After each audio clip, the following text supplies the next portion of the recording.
Hi everyone, I'm Jim Pass, and if I'm correct, we're in the month of February. And this month is really special for some type of people. Why would you ask me? Well, because on the 21st of this month, it's the celebration of the 40th anniversary of Zelda. Wow! That means this video is old or late. This video is late. Wow! Why did I? Well, I don't know. But because I'm late, I wanted to do something different. I wanted to do first foremost. I wanted to do a video just talking about Zelda and Zelda 1 and 2. Well, Zelda 1 and Zelda: The Adventures of Link. But because I got kind of sidetracked with other things, like my personal life, I wasn't able to do it at the time I wanted to do it. So because I'm late, I say, you know what? I'm gonna do something completely different. A Zelda marathon. From here on out, from here till I'm done, I will try to every single week of this year to bring a different video just talking about the next Zelda game. What I mean is, next week you will have a video about Zelda 2, The Adventures of Link. The week after that, you will have a video about the Zelda for the Super Nintendo, and so forth and so forth. So yeah, today we will talk about, well, the first one, of course, The Legend of Zelda. And before I go into details and all that, I just want to say that the reason I will be able to make it week by week is because I will be doing what I mean, if you have seen my videos, you will know that I have kind of a style to just kinda freestyle it. Like, I have my notes and all that, but the whole dialogue is really me just talking about it, my thoughts and all that, with hopes of just bringing you my most unfiltered thoughts and feelings about the thing I'm talking about. So yeah, like I said before, Zelda 1, The Legend of Zelda, 1987. This game came out initially for the Famicom Disk System. What is the Famicom Disk System? Well, in Japan, first and foremost, we had here in America, we had the Nintendo Entertainment System, or the NES. In Japan, was initially called the Famicom, the family computer, which was basically the same thing, but with different things. Like, the controller for the single player had a microphone, which I don't think a lot of games uses, but it's cool. It's a cool fact. So yeah, in Japan, they also had an add-on for the system called the Disk System, which was just a way to get better quote-unquote games, because a lot of the games were able to recreate it in a cartridge. But the disk system had programmable disk. You can go to a kiosk in Japan, in your, I don't know, 7-Eleven or something, and go and pay like a small fee to get your game rescribed in your disk. Like, it will have a side A and side B. The side A had a main game, and the side B was just empty for you. So you go to a kiosk and put a game on it. So yeah, The Legend of Zelda was originally a Famicom Disk System launch title. It came out on February 21st, 1986. Like I said before, I'm late to the party. 40th anniversary, congratulations and all that. It was developed by Nintendo EAD, directed by Shigeru Miyamoto and Takashi Tezuka. Great people. I don't know them personally, obviously. For its development, the game was developed alongside Super Mario Bros. Actually, and like I said before, it was initially a launch title for the disk system. Miyamoto has said in interviews and all that he was inspired by his own explorations on the countryside around his home, while Takashi Tezuka said he was inspired for the aesthetic and all that, or wanted to have an adventure like Lord of the Rings. The game initially focused on underground exploration, mostly like in the movies, like Indiana Jones and all that. But in like wanting to explore more or do more, they eventually came out with a Hyrule field, like lobby for investigating in the overworld. While the original name of the series was The Legend of something, that they didn't have anything like a plan for it. It is said that the PR planner shows the name Zelda, like Zelda Fitzgerald. But Miyamoto sometimes said that he came out with the name, but we weren't there, so we don't exactly know. So yeah, that's like a short, brief history of the development. The important parts, of course, the lore and all that came out with being inspired by something so big as Lord of the Rings, and wanted to expand the title and the explanations for your context.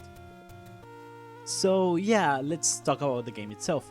For this review, I made 4 sessions with a total game time of just 2 hours and 9 minutes. I didn't finish the game. I want to be very clear about that from the get-go. I didn't finish it. I wasn't able to. I'm just giving myself like 30 minutes a day because circumstances and the planning and all that. So yeah, like I said before, this is just a quick review, my impressions of the game, because I really liked it and I really want to talk about it. So, well, what did I think about it? First of all, I want to talk about the gameplay and the soundtrack, because I don't have a lot of things to say about the soundtrack, so let's combine them. For me, the gameplay itself is really interesting. It's an exploration game, it's an adventure game, with a very simple combat mechanic. You swing your sword and block by doing nothing but looking at the enemy while they shoot you. It's a very simple mechanic, and of course it's an exploration. You have the overworld and dungeons. And the dungeons are really interesting. I really like the dungeons. They're really really cool map. Like I feel like it's easy to just investigate everything that I see.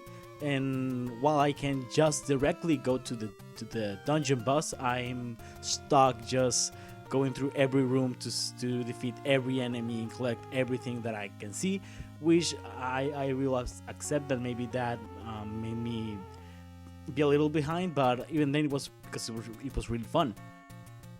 And with knowing the place, the dungeon and all that, it's very quickly to just go directly, and the puzzles in the game itself overall are minimum. My only like critique is like some secrets of the game. It's really like impossible to find. Like, hey, if you bomb a random bush or a random wall, there's going to be like 100 rupees or a heart container, and it's like, what? I get it that it was the time of like manuals and guides that you will buy, and it's like this whole thing of, oh, I'm gonna make a game more difficult so that the player it's forced to like buy a guide or something like that, and everyone wins because that's money flow and all that. But even then, it's like, what? Like I get free guides now because of the internet, and even it's like, what were they thinking? But yeah, the soundtrack, I really like the soundtrack. It's really good. Like, I really like the main music, like the overworld music. But I really do find the dungeons as being like really annoying. Like I get like the first 2 times it loops, it's okay, but the third time it's like, what? Like, I want to end the dungeons quickly, because I just don't like hearing a lot of just muting the game. But yeah, that's it. Graphics wise, the game is, well, it's an 8-bit game, you don't get a lot of clarity with those. But even then, the art is really great. You can see what they wanted to do, the whole theme or aesthetic of the game, and it's really good with the limitations of the art style. Even then, having the manual, which I will talk about the manual because I really liked it, with its art and everything, you can more clearly see with the pixel art and comparison what they wanted to do and how great they did it. The story, it's presented at the beginning of the game, and it's presented in the manual. It's a very simple story. So there's this guy called Ganon, and he's evil. In the US manual, it's called the Prince of Darkness, but in the Japanese manual referred to as the Demon King, which is a fun fact, the same way Bowser was referred to in the Japanese manual of Mario Bros, Super Mario Bros. So yeah, both are Demon Kings, very evil. And so there's this thing that we don't know a lot about yet called the Triforce. The Triforce is something very powerful, so powerful that the Demon King wants it. He goes and attacks the Kingdom of Hyrule and to search for the Triforce of Courage. I think it was the Courage one. Yeah. And Zelda, the princess, tries to escape. She sends her I don't remember correctly what it was. It was, I think, it was Impa. Impa will be more important in later games, but right now she's just a nursemaid. Nursemaid, that was the word. So yeah, she sends a nursemaid to just like go and be free, because she isn't going to like be okay if she gets captured again, you know. So yeah, but even then, Impa gets surrounded by Ganon's minions, but luckily there's a boy, a boy called Link, and this Link is this guy. It's a really nice guy. He saves Impa from the minions, and Impa explains everything, like lore dumps on this kid. And Link is, oh my god, I need to do something about it. And so he goes, and the adventure begins. That's the basic story that is told in the manual and in the game. I believe that in the game it's really badly translated, but that's another thing to talk about later. But yeah, I really like the story. It's very simple. It's very I will say like interesting, because it's very simple.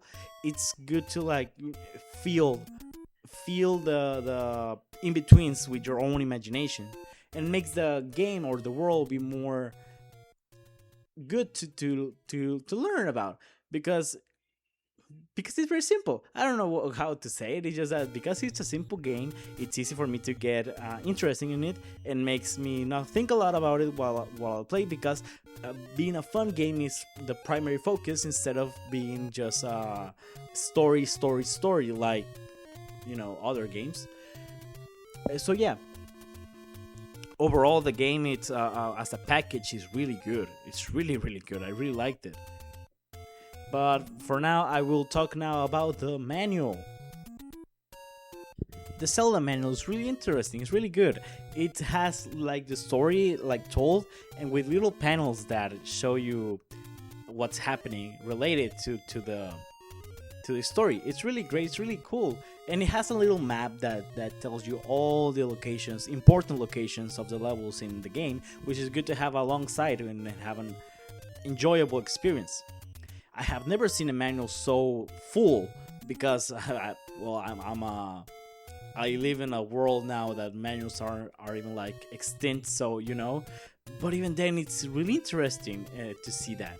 And of course, you can see the differences of the United States version and the Japanese version, and how they talk about different things, like the same things, but translated in different forms. Like I said before, Ganon went from the prince in United States, and he was originally the King of Darkness, or the Demon King, and stuff like that. It's really small but interesting to look at.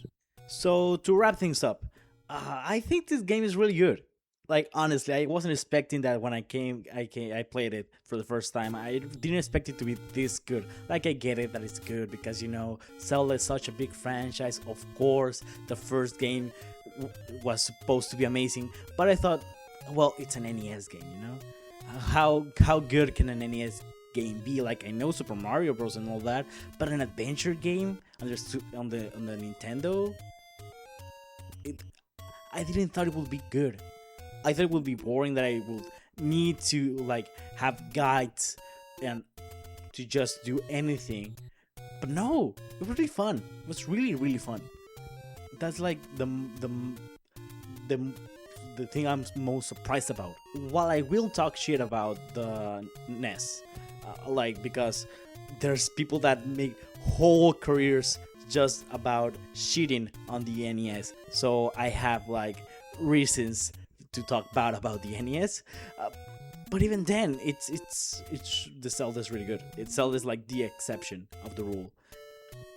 It was amazing. It was really interesting, and of course it justifies for me how big Zelda is now. I think it's an amazing game. It has an amazing story. It's an amazing gameplay, and of course it has his drawbacks. I did need it to use a guide for a lot of things, and I think that's some things of the time. The graphics, while good, they're not like amazing, and like I said before, the music, I didn't like the music very much. I liked the main theme, but other than that, it's so yeah. As a conclusion, I like the game. It's a great game for the NES and a good start for the Zelda series. To finish this first review of, like I said before, the whole marathon, I give this game a B or a 7 out of 10. Yeah, I'm gonna do letters now. So yeah, thank you very much for watching. If you liked it, please subscribe, comment, liked it, share it to your friends and everything. And be ready, because from here on out, every single week that I'm capable of, there will be weeks that I just miss or stuff like that. Like if I go on vacation or something, I will not upload a video, obviously, because I'm on vacation. But I will be just uploading Zelda to celebrate the 40th anniversary. Thank you very much, and see you later.